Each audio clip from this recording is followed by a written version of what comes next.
తల్లిదండ్రుల హక్కులను గుర్తించిన వాడు, అతను దౌర్జన్యపరుడు కాడు, అవిధేయుడు కాడు.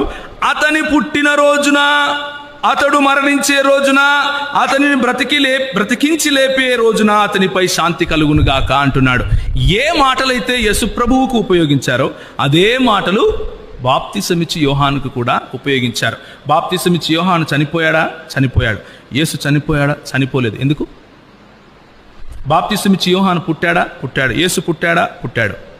బాప్తిసమిచ్చి యోహాను చనిపోయాడా? చనిపోయాడు. యేసు చనిపోయాడా? చనిపోలేదు. ఎందుకు? దీన్ని ఏమంటాము అంటే అవగాహన లేని ఆలోచన అని అంటాం. మనం లేఖనాలను సరిగ్గా చదవాలి.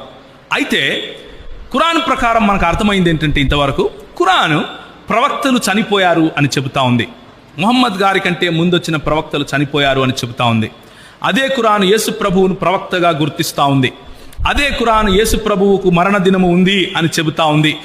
మరణ దినము ఉంది అని చెప్పింది ఇప్పుడు కాదు, జరగబోయేది అని అంటే అదే మాటను యోహానుకు కూడా వ్రాశారు. కాబట్టి అది ఎందుకు కాదు అని అడుగుతున్నాం. కాబట్టి ఇప్పుడు మళ్ళీ ఒకసారి 4వ అధ్యాయానికి వస్తే అక్కడ ఏముంటుంది అంటే, వారు ఆయనను నిశ్చయముగా చంపలేదు. అవును, యూదులు చంపలేదు. యూదులు అనుకుంటున్నారు మేము చంపామని. మనం ఏం చదివాం? అపోస్తలులకు రాసిన పత్రిక 2వ అధ్యాయంలో ఏం చదివాం? దేవుని సంకల్పమును బట్టి. ఇది దేవుని సంకల్పం, యూదులది కాదు. అవును, యూదులు చంపలేదు. ఖురాన్ ఏం చెప్తా ఉంది అంటే, యూదులు ఆయనను సిలువేయలేదు, యూదులు ఆయనను చంపలేదు. అవును, బైబిల్ ఏకీభవిస్తుంది ఈ మాటతో. యూదులు ఆయనను చంపలేదు. యూదులు అనుకుంటున్నారు మేము చంపామని, కానీ నిజానికి ఇది దేవుని సంకల్పం. యేసు ప్రభు స్వచ్ఛందంగా తన ప్రాణం పెట్టాడు. యేసు ప్రభు స్వచ్ఛందంగా తన ప్రాణాన్ని వెనక్కి తీసుకున్నాడు. కాబట్టి ఉదాహరణకు మహాత్మా గాంధీ గారిని నేను చంపాను అంటూ అక్కడ నుంచి ఒక పిచ్చోడు వచ్చాడు అనుకోండి, నేను ఈ పిస్తోల్తో చంపాను అంటున్నాడు. మనం ఏమంటాం? నిశ్చయంగా వీడు ఆయన్ను చంపనే లేదు, పిస్తోల్తో కాల్చనే లేదు అంటాం. ఎందుకు అంటే ఆయన చనిపోలేదనా? అర్థమవుతుందా మీకు నేను చెప్పేది?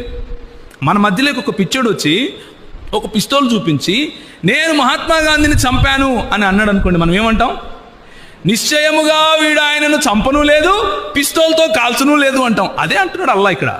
నిశ్చయముగా వారు ఆయనను సిలువెక్కించను లేదు, చంపను లేదు. ఎందుకు అంటే అది నా సంకల్పం బట్టి జరిగింది అని చెప్తున్నాడు. అని ఎందుకు అర్థం చేసుకోకూడదు? బైబిల్ దగ్గరికి వస్తే అలాగే అర్థం చేసుకోవాలి. బైబిల్ ఇచ్చే సారాంశము